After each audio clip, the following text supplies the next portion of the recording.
Hello साथियों, मैं रवि रॉय आपके अपने यूट्यूब चैनल एलओडी एकेडमी पे स्वागत करता हूँ।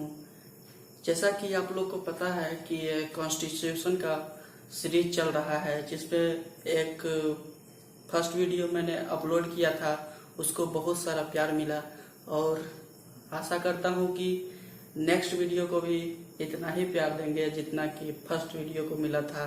और एक बात और बताना चाहता हूँ कि फर्स्ट वीडियो में मैंने थोड़ा मिस्टेक किया था, जिसके लिए कुछ बच्चों ने कमेंट भी किया कि सर थोड़ा यहाँ पे मिस्टेक है, तो उसको धन्यवाद करना चाहता हूँ और माफ़ी भी मांगना चाहता हूँ, क्योंकि वहाँ पे मैंने संविधान सभा के पहले बैठक को 4 दिसंबर लिख दिया था, लेकिन वो संविधान सभा का प्रथम बैठक 9 दिसंबर 1946 को हुआ था, जो कि मैंने 4 दिसंबर 1946 कर दिया था। तो इसके लिए सॉरी, और इसको करेक्शन कर लीजिएगा, क्योंकि ये थोड़ी सी मिस्टेक हो ही जाती है और आशा करता हूँ कि आगे ये मिस्टेक ना हो। इसके लिए दिल से सॉरी। और आगे प्रस्तावना वाले चैप्टर को स्टार्ट करते हैं। तो चलिए पढ़ते हैं हम लोग प्रस्तावना को। प्रस्तावना क्या है? प्रस्तावना वह है जो हमारे मौलिक अधिकार, जो मूल आदर्श को दर्शाता है, और वही मूल आदर्श वाले शब्द को जो जिस चीज में इन्वॉल्व किया गया है वो है प्रस्तावना। यानी कि प्रस्तावना के माध्यम से जो शब्द को समाहित किया गया है संविधान में, वही प्रस्तावना कहलाता है। और देखते हैं कि प्रस्तावना की उत्पत्ति कहाँ से होती है। तो प्रस्तावना की उत्पत्ति जे.एन. नेहरू यानी संविधान सभा के तीसरे बैठक 13 दिसंबर 1946 को जब बुलाई गई, उसमें जवाहरलाल नेहरू ने एक उद्देश्य रखा कि मेरा संविधान कैसा हो, किस तत्व को उसमें समाहित किया जाए, उसी को वर्णन करने के लिए एक प्रस्ताव रखा था। वह प्रस्ताव एक उद्देशिका के रूप में रखा गया था, उसे ही उद्देशिका कहा गया।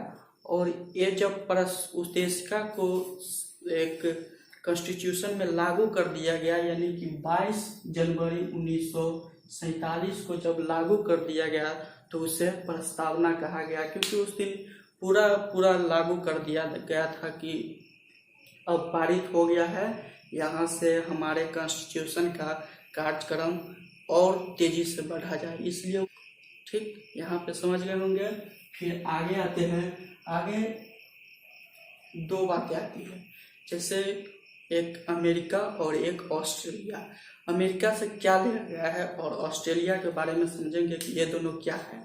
अमेरिका से संविधान की प्रस्तावना जो है, उसका प्रावधान अमेरिका के संविधान से लिया गया है, और अमेरिका और ऑस्ट्रेलिया से प्रस्तावना में जो भाषा का वर्णन है उसको लिया गया है ऑस्ट्रेलिया के संविधान से।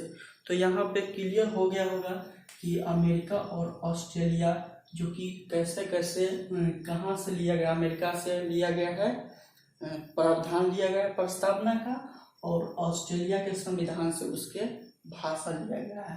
अब आते हैं, प्रस्तावना को संविधान की आत्मा या कुंजी भी कहा जाता है, क्योंकि यहाँ पे देखें तो संविधान की कुंजी क्यों कहा जाता है, क्योंकि प्रस्तावना के बगैर हमारा संविधान जो है वो कुछ उसमें कमी दिखती है।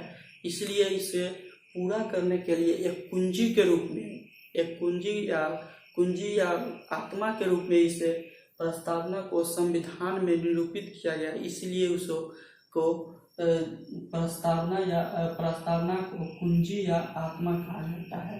अब देखते हैं कि संविधान की प्रस्तावना को कितने भागों में डिवाइड किया जा सकता है।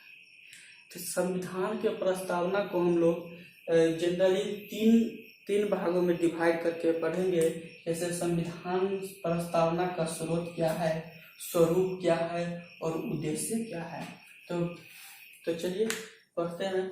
और उससे पहले स्रोत को देखते हैं। हम भारत के लोग, जैसे शुरू होता है हम भारत के लोग, और लास्ट जो होता है 26 नवंबर 1949 को अंगीकृत। तो इस दोनों में थोड़ा अंतर को समझ लेते हैं। जैसे हम भारत के लोग भारत को एक प्रभुत्व संपन्न, जैसे वो करते करते आत्मसमर्पित करते हैं। 26 नवंबर 1949 को आत्मसमर्पित करते हैं। इसका अर्थ क्या है? हम भारत के लोग कहने का अर्थ है, हम भारत के लोग कहने का अर्थ है जनता, सीधा जनता, भारत की जनता, जो कि संविधान में भारत की जनता को बहुत बड़ा योगदान रहा है और वहीं से उसको शक्ति प्रदान होती है। जैसे संविधान को तो सबसे ऊंचा रखा ही गया है, सर्वोच्च सबसे माना जाता है तो संविधान को, लेकिन वहाँ उसको शक्ति कहाँ से मिलती है? तो भारत की जनता से मिलती है। इसलिए शुरू जब किया जाता है प्रस्तावना को, तो वहीं पे हम भारत के लोग से शुरू किया जाता है और लास्ट आता है 26 नवंबर 1949 को अंगीकृत। यानी कि 26 नवंबर 1949 को पूर्णतः संविधान को लागू नहीं किया गया था। उसमें 395 अनुच्छेद में से सिर्फ 15 अनुच्छेद को लागू किया गया था, जो कि 394 अनुच्छेद के अंतर्गत किया गया था। यानी टोटल अनुच्छेद को देखा जाए तो यहाँ पे 16 अनुच्छेद को 26 नवंबर 1949 को लागू किया गया था और बचे हुए शेष अनुच्छेद को और भाग को सबको 26 जनवरी 1950 को लागू किया गया था, जो कि मैंने प्रीवियस वीडियो में ही बता दिया था। तो अभी आप ये नहीं देखे हैं तो जाके पहले प्रीवियस वीडियो को देख ले, फिर इसको समझेंगे। तो यहाँ पे इसका स्वरूप के बारे में पता हो गया होगा। अब आते हैं स्वरूप क्या है। स्वरूप कहने का स्वरूप इसको संपूर्ण प्रभुत्व संपन्न, समाजवादी, पंथ निरपेक्ष, लोकतंत्रात्मक, गणराज्य, गणतंत्र, ये सब स्वरूप इसका, यानी कि ढांचा, किसी बिल्डिंग का ढांचा होता है, उसी तरह से प्रस्तावना का स्वरूप दिया है। तो चलिए एक एक करके सबको समझते हैं। संपूर्ण प्रभुत्व संपन्न, इसका कहने का अर्थ है कि अब जो भारत का नागरिक बाह्य एवं आंतरिक स्रोत को मानने के लिए स्वतंत्र है। अब इसका बाध्य नहीं है कि आप बाहरी या आंतरिक स्रोत को माने ही। इसके लिए ये जो प्रस्तावना में ये बात कही गई, तो ये जो बात कही गई उसके बाद बताया गया कि आप नागरिक है तो आंतरिक और बाह्य स्वरूप को मानने के लिए स्वतंत्र है। फिर आता है समाजवाद। समाजवाद यूरोपीय समाजवाद से मेरा भारतीय संविधान का समाजवाद बहुत ही भिन्न है। क्योंकि यहाँ पे यूरोपीय का मैं बात क्यों कहा, क्योंकि यूरोप में जब समाजवाद को लेकर बात चल रही थी, उसमें बहुत सारे विभिन्नता पाई गई। जैसे वहाँ पे धर्म को लेकर, अस्पृश्यता को लेकर, सभी को लेकर बात कही गई। लेकिन मेरा जो संविधान में समाजवाद का बात कहा गया है, उसमें पूर्ण रूप से ये कहा गया है कि ये समानता को दर्शाता, अर्थात हमारे देश में जितना भी नागरिक है उसको समान अवसर दिया जाए, समान स्वतंत्रता दिया जाए, चाहे वो गरीब हो, अमीर हो, बड़ा हो, छोटा हो, कोई नहीं, सबको समाज में एक समान माना जाए। तो यहाँ समाजवाद। फिर आता है पंथ निरपेक्ष। पंथ निरपेक्ष कहने का अर्थ है कि भारत एक धर्म विहीन देश है, अर्थात भारत का कोई धर्म नहीं है, वह धर्म को लेकर हस्तक्षेप नहीं कर सकता है। फिर आता है कि समाजवाद और पंथ निरपेक्ष। कभी कभी क्वेश्चन आता है कि समाजवाद नकारात्मक है या सकारात्मक है। तो समाजवाद और पंथ निरपेक्ष दोनों सकारात्मक है। यहाँ पे सीधा क्वेश्चन आता है, इसलिए यहाँ पे लिख रहा हूँ। और फिर आता है लोकतंत्रात्मक। लोकतंत्रात्मक कहने का अर्थ है कि यहाँ पे जनता के द्वारा जनता के लिए किया गया शासन लोकतंत्र कहलाता है। यह कथन किसका है, ये भी पूछ देता है। तो यह कथन अमेरिका के राष्ट्रपति अब्राहम लिंकन जी ने कहा था कि जनता के द्वारा जनता के लिए किया गया शासन लोकतंत्र को दर्शाता है, जो कि अनुच्छेद 326 में दर्शाया गया है। फिर आता है गणराज्य और गणतंत्र की बात। गणराज्य और गणतंत्र कहने का अर्थ है कि हमारा जो देश है वो एक प्रजातंत्र नहीं है, अर्थात मेरा गणतंत्र है, इसमें चुनाव होगा, नियुक्ति होगा, निर्वाचित होंगे, ये कोई वंशानुगत नहीं होगा। वंशानुगत कहने का अर्थ कि एक राजा है, राजा का बेटा ही राजा बनेगा, उसका बेटा फिर राजा बनेगा, तो ऐसा कुछ नहीं है। अगर कोई पीएम बनता है तो उसके बाद कोई और भी बनेगा, ऐसा नहीं कि हाँ पीएम का बेटा ही फिर पीएम बनेगा, ऐसा पहले होता था। लेकिन ऐसा जब गणतंत्र हो गया मेरा भारत, उसके बाद ये सब प्रजातंत्र वाली बात और वंशानुगत वाली बात कुछ नहीं है। तो फिर ब्रिटेन की बात करें तो ब्रिटेन एक प्रजातंत्र, अभी भी प्रजातंत्र की बात करता है और वो प्रजातंत्र ही है, गणतंत्र नहीं है। तो यहाँ पे क्वेश्चन कभी कभी आता है कि इनमें से कौन से प्रजातंत्र है, तो प्रजातंत्र अपना भारत तो है नहीं, सिर्फ ब्रिटेन जो है वो अभी भी प्रजातंत्र है। फिर आते हैं उद्देश्य के बारे में।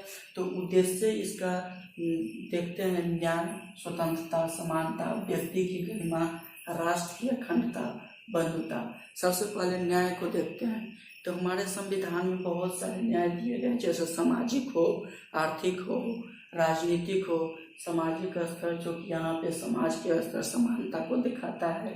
फिर आर्थिक, जो कि आर्थिक स्तर पे जो न्याय दिलाता है वो आर्थिक। फिर राजनीतिक, यहाँ पे राजनीतिक नीति निर्देशक के लिए दिया गया है, वही राजनीतिक न्याय को दर्शाता है। फिर आता है स्वतंत्रता। स्वतंत्रता को आगे वाली वीडियो में पढ़ाएंगे, क्योंकि स्वतंत्रता को बहुत अच्छे से समझना जरूरी है और ये वीडियो लंबा हो रहा है, इसके कारण आगे वाली नेक्स्ट में जब मूल कर्तव्य मौलिक अधिकार पढ़ाएंगे, उसमें पढ़ाएंगे कि हाँ स्वतंत्रता 19 से 22 अनुच्छेद 19 से 22 में इसका उल्लेख किया गया है। फिर समानता की बात आती है तो समानता भी 14 से 18 में किया गया है, जो कि ये भी एक मौलिक अधिकार का ही पार्ट है। फिर व्यक्ति की गरिमा, इसमें कहा गया है कि व्यक्ति गरिमामय जीवन जी सकते हैं। फिर आती है राष्ट्र की अखंडता। इसमें कहा गया है कि अगर कोई संविधान का विरोध करता है, उसको तोड़ने की कोशिश करता है, इसको अवश्य उसको दंड दिया जाए, यही राष्ट्र की अखंडता की बात कही है। फिर लास्ट में आता है बंधुत्व। बंधुत्व कहने का अर्थ है कि अगर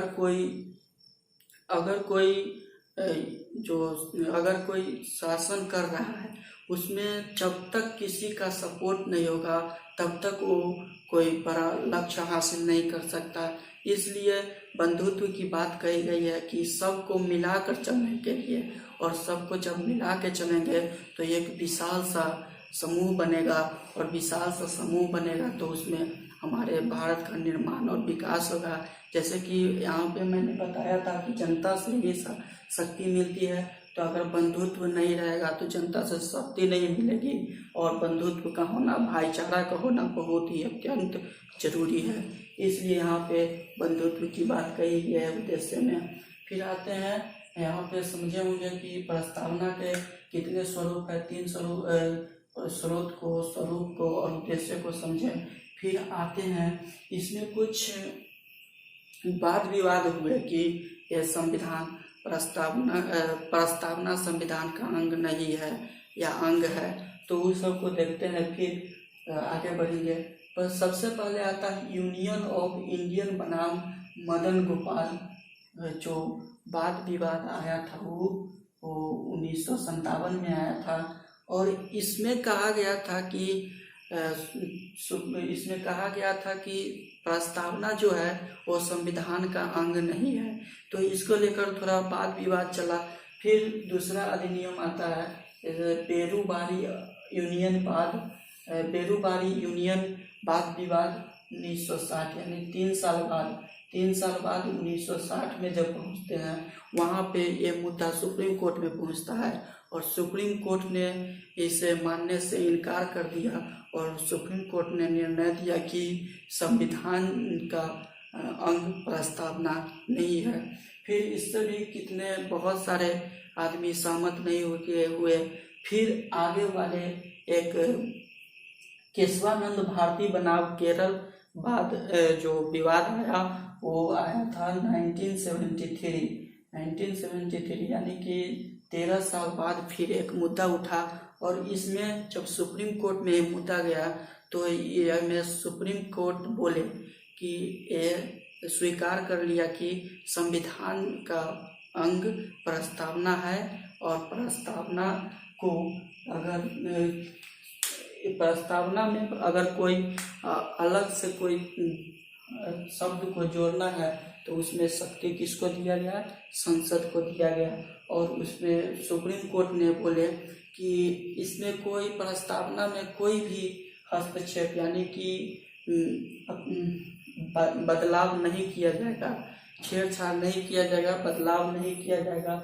इसमें दो बातें कही कि अगर संशोधन करके इसके दूसरे शब्द को जोड़ सकते हैं जो कि और स्वरूप में और ढांचे में संविधान के ढांचे में कोई छेड़छाड़ नहीं यानी बदलाव नहीं होंगे। तो ये कब कहा गया, तो 1973 में बोला गया। फिर जब संसद इसको संविधान का अंग मान लिए तो बात आती है एक 42वां संविधान संशोधन 1976 में होता है और उसमें 3 शब्द को जोड़ा जाता है। पहले शब्द समाजवादी, दूसरे पंथ निरपेक्ष और तीसरा अखंडता, जो कि यहाँ पे मैंने बताया था। पहला यहाँ पे क्वेश्चन भी आ जाते हैं, इसलिए 42वें संविधान संशोधन 1976 को याद रखना जरूरी है। जो पहला समाजवादी को जोड़ा गया, दूसरा पंथ निरपेक्ष को जोड़ा गया और तीसरा अखंडता को जोड़ा गया। तो 42वें संविधान संशोधन को समझ गए होंगे। फिर आगे आते हैं कि इसमें जो संविधान के प्रस्तावना के बारे में किसने क्या कहा, यानी कि विचारधारा को देखते हैं। तो एक N.A. पालकी वाला थे। वे संविधान की प्रस्तावना को परिचय पत्र के रूप में निरूपित किया और वो बोले कि संविधान की प्रस्तावना संविधान के लिए एक परिचय पत्र की काम करती है। फिर अलादी कृष्णा स्वामी अय्यर ने बोले कि यह जो प्रस्तावना है वह दीर्घकालिक सपनों की विचारधारा है, अर्थात यह एक बहुत विशाल ही बड़ा सपना है जो कि एक विचारधारा को दर्शाता है। तो यहाँ पे मैंने देखा कि कैसे कैसे संविधान की उत्पत्ति होती है, संविधान के क्या क्या वाद विवाद चलते हैं, संविधान के स्रोत, स्वरूप, उद्देश्य को देखा और संविधान में क्या संशोधन किया गया और क्या क्या शब्द को जोड़ा गया और लास्ट में विचारधारा को देखा। तो यहाँ पे एक बात नोट करके लिखिएगा कि संविधान में मात्र एक बार ही संशोधन किया गया था, जो कि 42वां संविधान संशोधन 1976 द्वारा 3 शब्द को जोड़ा गया, समाजवादी, धर्मनिरपेक्ष और अखंडता। यहाँ पंथ निरपेक्ष और धर्मनिरपेक्ष 2 बातें हैं, लेकिन थोड़ा सिमिलर है, क्योंकि पंथ निरपेक्ष कभी कभी क्वेश्चन में रहता है, कभी कभी धर्मनिरपेक्ष रहता है। अगर दोनों धर्मनिरपेक्ष और पंथ निरपेक्ष दोनों क्वेश्चन ऑप्शन में रहे तो वहाँ पे पंथ निरपेक्ष करना है, और जब पंथ निरपेक्ष ना रहे और सिर्फ धर्मनिरपेक्ष रहे तो धर्मनिरपेक्ष को मानना है। तो यहाँ पे ये बातें को ध्यान रखिएगा। और आज के लिए इतना ही और फिर आगे वाले नेक्स्ट टॉपिक देखेंगे कुछ। तो आज कैसा लगा वीडियो कमेंट कीजिएगा और वीडियो को लाइक कीजिएगा, और अगर चैनल पे नए हैं तो सब्सक्राइब कीजिएगा। इसके लिए आपका मैं वेट करूँगा और नेक्स्ट टॉपिक का इंतज़ार कीजिए तब तक के लिए। और हाँ, अगर आप लोग को कोई डिमांडेबल टॉपिक लग रहा है कि हाँ मुझे इस टॉपिक पे वीडियो चाहिए या किसी और टॉपिक पे, तो अगर आपका कोई डिमांडेबल टॉपिक है उसको कमेंट में ज़रूर कीजिएगा, जिसके कारण मैं उस टॉपिक को बनाने में आपका मदद कर सकूं और आपको समझाने में मदद कर सकूं। इसके लिए आपका मेरा इंतज़ार रहेगा और डिमांडेबल टॉपिक को कमेंट ज़रूर कीजिएगा। तब चलते हैं दोस्तों, आज के लिए इतना ही। Bye bye, take care.